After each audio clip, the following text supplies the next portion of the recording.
Guys, अगर आपको video पसंद आए तो वीडियो को लाइक और शेयर करें तथा चैनल को सब्सक्राइब करें और बेल आइकॉन प्रेस करें जिससे कि नई नई वीडियोस का नोटिफिकेशन आपको मिलता रहे।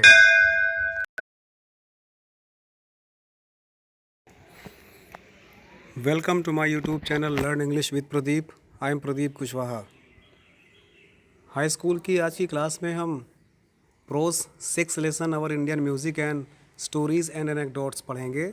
हमारा भारतीय संगीत, किस्से और कहानियाँ। इसका आज हिंदी एक्सप्लेनेशन जानेंगे। हम लोग हिंदी व्याख्या करते हैं, तो मेरा पूरा प्रयास रहेगा कि कोई भी वर्ड छूटने नहीं पाएंगे। और अगर कोई भी वर्ड का आपको मीनिंग नहीं आता है तो उसको आप कमेंट बॉक्स में कमेंट करेंगे, मैं उसका मीनिंग लिख करके आपको रिप्लाई करूँगा। और साथ में मैं पूरा कोशिश करूँगा कि कोई भी वर्ड हिंदी टू इंग्लिश दोनों भाषा में बताने का मैं पूरा प्रयास करूँगा। तो सो गाइज़, अगर आपको वीडियो पसंद आएगा तो वीडियो को लाइक और शेयर करें, और अगर अभी तक आपने मेरे चैनल को सब्सक्राइब नहीं किया है तो please subscribe the channel so that you may get the notification of further videos. So let's begin the class of the day. यहाँ पर हम लोग पढ़ेंगे कि जब सृष्टि के रचयिता ब्रह्मा जी ने सृष्टि की रचना कर दी थी, उन्होंने हर प्रकार की सुंदर सुंदर और अच्छी चीज़ों से संसार को भर दिया था। लेकिन जो उन्होंने रचना की थी, इंसानों की रचना की थी, जो उनकी सर्वश्रेष्ठ रचना थी, जब उन्होंने उनकी तरफ देखा तो बहुत देख कर के उदास होते हैं और वे सोचते हैं कि जो मैंने अपनी सर्वश्रेष्ठ रचना की है, अर्थात इंसानों की रचना की है, ये मेरा व्यर्थ का कार्य लगता है, क्योंकि जो मैंने इनसे अपेक्षा की थी यह इन अपेक्षाओं पर खरे नहीं उतर रहे हैं। इन्हीं के लिए उन्होंने सुंदर और सुगंधित और मधुर मधुर चीज़ों का निर्माण किया था, जिससे कि संसार के मनुष्य उसका पूर्ण रूप से उपभोग कर सके। अर्थात यहाँ पर उन्होंने, ब्रह्मा जी ने ईश्वर मनुष्य को अपने पुत्र और अर्थात बच्चों के रूप में स्वीकार किया है कि उनके बच्चे धरती की सारी रचनाओं का पूर्ण उपयोग कर सके।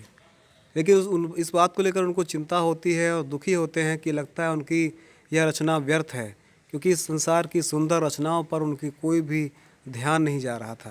किसी भी तरह से उधर आकृष्ट नहीं हो रहे थे, वो अट्रैक्ट नहीं हो पा रहे थे। तो इस बात को लेकर वो बहुत उदास थे। और सरस्वती जी ने, उनकी कंसर्ट सरस्वती जी थी, उनकी वाइफ, उन्होंने उनसे प्रश्न पूछा कि आप इतना उदास क्यों हैं। उन्होंने अपने उदासी का कारण बताया। तो सरस्वती जी ने कहा कि ठीक है, क्या मैं आपके इस महान कार्य में कुछ सहयोग कर सकती हूँ। तो इस प्रकार से उन्होंने सहयोग किया और फाइन आर्ट्स और सुंदर अन्य कलाओं की रचना की। संगीत, ज्ञान, अनुभव, सहनशीलता, हर प्रकार की सुंदर चीज़ों का जो मानवीय गुणों के लिए एक आभूषण की तरह है, उन सभी चीज़ों की रचना की। तो इंसान अब उनकी तरफ आकृष्ट होने लगते हैं। तो ये तो एक बिगिनिंग हिस्ट्री थी कि कैसे संगीत की उत्पत्ति होती है। यहाँ पर एक स्टोरी है अकबर और तानसेन जी के बारे में। अकबर और तानसेन जी की कहानी में हम लोग जानेंगे कि कैसे तानसेन अकबर के दरबार में रहते थे और अकबर उनके संगीत के शौकीन थे। पढ़ेंगे इस आज की क्लास में, हम लोग इसके बारे में विशेष रूप से जानेंगे। तो आइए आज की क्लास शुरू करते हैं। The history of Indian music is brimming with the stories and anecdotes. The history of Indian music, भारतीय संगीत का इतिहास, इस ब्रीमिंग, भरा हुआ है, विद स्टोरीज़, कहानियों से, एंड एनेक्डोट्स, और किस्सों से। कहते हैं भारतीय संगीत किस्सों और कहानियों से भरा हुआ है। Why the very origin of music, कैसे संगीत की प्रारंभिक उत्पत्ति हुई, अदर फाइन आर्ट्स, और अन्य फाइन आर्ट्स की उत्पत्ति हुई, is in itself a story, या खुद में एक कहानी की तरह है। अर्थात संगीत की प्रारंभिक उत्पत्ति और अदर फाइन आर्ट्स, अन्य कलाओं की उत्पत्ति अपने आप में एक कहानी है। The creator Brahma made the universe, रचयिता ब्रह्मा जी ने सृष्टि की रचना की। He created a variety of wonderfully beautifully and enchanting things. He created, उन्होंने रचना किया, अ वैरायटी ऑफ वंडरफुली, एक वैरायटी अर्थात एक भिन्न भिन्न प्रकार की आश्चर्यजनक और सुंदर, इंचेंटिंग थिंग्स, आकर्षक चीज़ों का। उन्होंने सुंदर और आकर्षक चीज़ों का निर्माण किया। He created the majesty mountain ranges, उन्होंने विशालकाय, मैजेस्टिक विशालकाय माउंटेन रेंजेस, पर्वत श्रृंखलाओं की रचना की। He created the majestic mountain ranges, उन्होंने विशालकाय पर्वत श्रृंखलाओं की रचना किया। और द थंडरिंग वाटरफॉल्स, और गर्जना करते हुए झरनों का भी निर्माण किया। And the giant forest trees, और विशालकाय जंगली पेड़ों का भी निर्माण किया। As also the nimble deers, और उसी प्रकार से निम्बल मीन्स फुदकते हुए, डियर हिरन, फुदकते हुए या भागते दौड़ते हुए हिरनों का निर्माण किया। और द कलरफुल पीकॉक, और रंग बिरंगे पीकॉक्स का निर्माण किया। एंड द एक्सक्यूसिड फ्लावर्स, और शानदार फूलों का भी निर्माण किया। अर्थात हर प्रकार से उन्होंने संसार को खुशनुमा चीज़ों से भर दिया। He filled his creation with the beauty, charm and splendour, उन्होंने अपनी रचना को सुंदर चीज़ों से, आकर्षक चीज़ों से और शानदार चीज़ों से भर दिया था। बट ही वॉज सैड, लेकिन वह उदास थे, दुखी थे। क्यों? His concert Saraswati asked him the reason of his sadness. Concert wife, उनकी पत्नी सरस्वती जी ने उनसे दुख का कारण पूछा। Brahma said, it is true, I have created all his wonder and charm and showed beauty everywhere. कहते हैं यह सत्य है कि आई हैव क्रिएटेड, मैंने रचना किया है, all this wonder and charm, और इस आश्चर्यजनक और आकर्षक चीज़ों का, एंड शॉवर्ड ब्यूटी एवरीवेयर, और हर जगह मैंने सुंदरता बिखेर दी है। But what is the use, लेकिन इसका यूज़ क्या है, इसका उपयोग क्या है? My children, the human soul simply pass them by. My children, मेरे बच्चे, जो इंसान है उनकी भावनाएं हैं, उनकी आत्माएं हैं, सिंपली पास देम बाई, उन्हें हो करके आसानी से गुजर जाती हैं। They do not seems to be sensitive to the beauty around, वह अपने आसपास की सुंदर चीज़ों को ध्यान नहीं दे पाती हैं। It seems to have been wasted on them, उनको यह सब बेकार की चीज़ प्रतीत होती है। और this creation seems to be purposeless, इसीलिए मुझे यह पूरी रचना पर्पसलेस प्रतीत होती है, उद्देश्यहीन प्रतीत होती है। मुझे लगता है कि जो मैंने रचना किया है ये बेकार की रचनाएं हैं, इनका मेरे बच्चे इंसान सही उपयोग नहीं कर पा रहे हैं। नेक्स्ट पैराग्राफ देखते हैं। Saraswati understood his feelings and told him, Saraswati ji उनकी भावनाओं को समझ जाती हैं और उनसे कहती हैं, well let me do my share. कहती हैं, वेल ठीक है, let me do my share, ठीक है मुझे भी कुछ हिस्सेदारी दो, अर्थात मैं आपके काम में कुछ, अ ग्रेट वर्क, इस महान कार्य में मैं आपका सहयोग करना चाहती हूँ।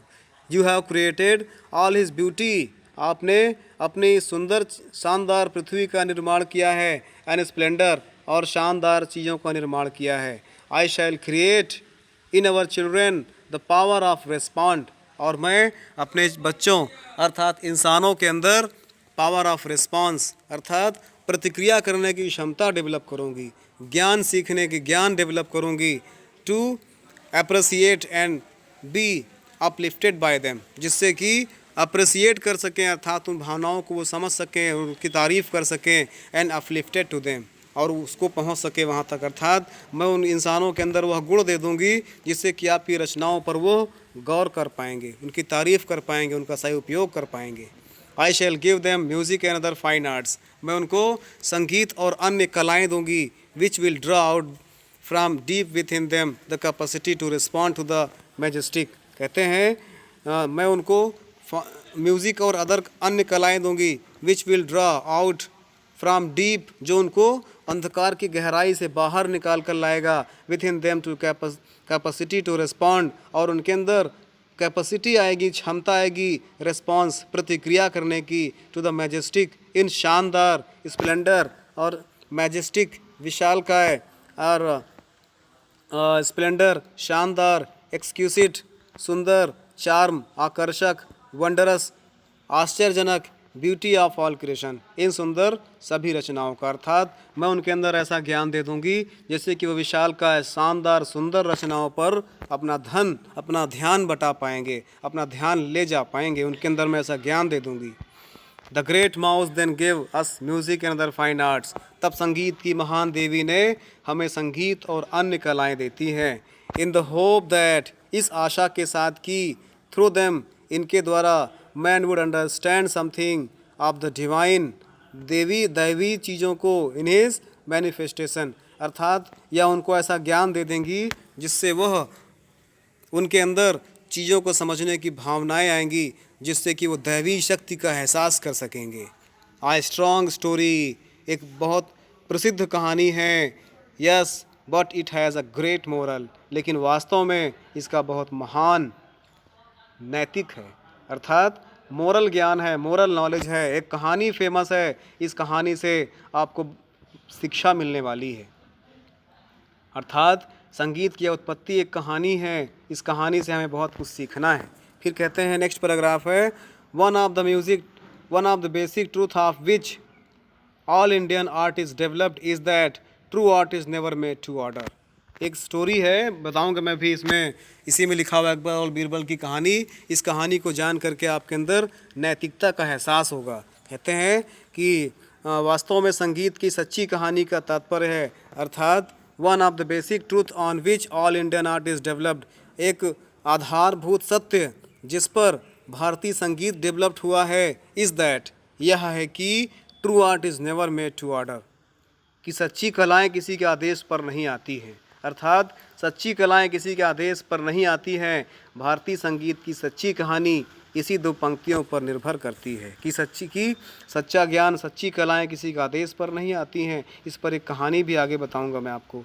It came as a result of an irresistible inner urge, यह केवल हमारे अंतःकरण की अंतः प्रेरणा के द्वारा प्राप्त होता है। इरेसिस्टिबल अंतःकरण, अंतः प्रेरणा, इनर अंतर, अर्ज अंदर की, अर्थात यह हमारे अंदर की स्व प्रेरणा से निकलता है। अर्ज मीन्स कहना भी होता है, शब्द हमारे अंदर के जो कथन है, हमारे अंदर की भावनाओं से निकल करके आता है। अर्थात ये जो संगीत है, गीत है, कविता है, ये हम लिखते नहीं हैं, क्रिएट नहीं करते हैं, बल्कि हमारे हृदय के आंतरिक भावनाओं से उत्पन्न होती हैं।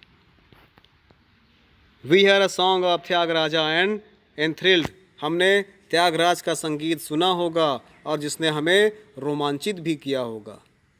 We see the majestic temple tower, हम विशालकाय मंदिर की दीवार, मंदिर की मीनारों को देखते हैं। And gauge on it with wonder, और उसकी तरफ आश्चर्यजनक ढंग से देखते ही रह जाते हैं।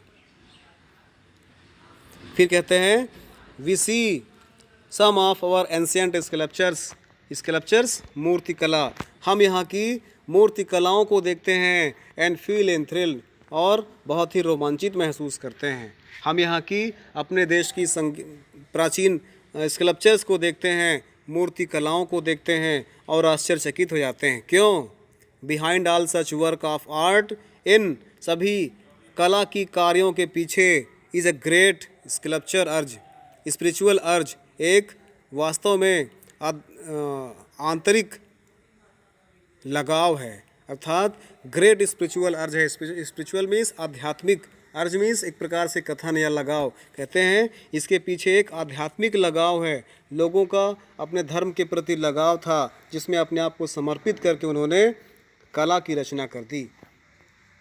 The artist who gave them to us poured their devotion, उन कलाकारों ने जिसने हमें ये सब दिया है, अपना पूर्ण आस्था उड़ेल दिया है into the shape of such exquisite works of art, ऐसे शानदार कार्यों के लिए, ऐसे शानदार पूर्ण कला के कार्यों के लिए उन्होंने अपना पूरा भावनाओं को उड़ेल दिया है।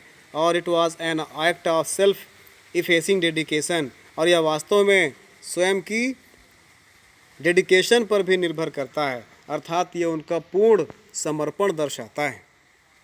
उन्होंने पूरे समर्पण के साथ कार्य किया था, बिना किसी लालच के, बिना किसी के आदेश के, और जिस कारण से वे इतने सुंदर भव्य मीनारों का निर्माण करा पाए। आगे बढ़ते हैं, नेक्स्ट पैराग्राफ है, a story is told of Tansen a great bard of Akbar's court which illustrate this point vividly. A story is told of Tansen, Tansen के बारे में कहानी प्रसिद्ध है। A great bard of Akbar's court, जो कि अकबर के दरबार का एक महान कवि था। विच इलिस्ट्रेट दिस पॉइंट विविडली, जो कि इस पॉइंट को पूर्ण रूप से प्रकाशित करता है। अर्थात यही पॉइंट था कि किसी के आदेश पर सच्ची कला उत्पन्न नहीं होती है, इसमें ये कहानी दी गई है जो जो अकबर और तानसेन के बारे में है, इस कहानी को पढ़ करके आपको लगेगा कि ये कहानी वास्तव में उस पंक्ति की ओर प्रकाश डालती है कि सच्ची कला, सच्चा ज्ञान किसी के आदेश पर नहीं आता है। Tansen was a great musician and Akbar was very fond of his music. Tansen was a great musician.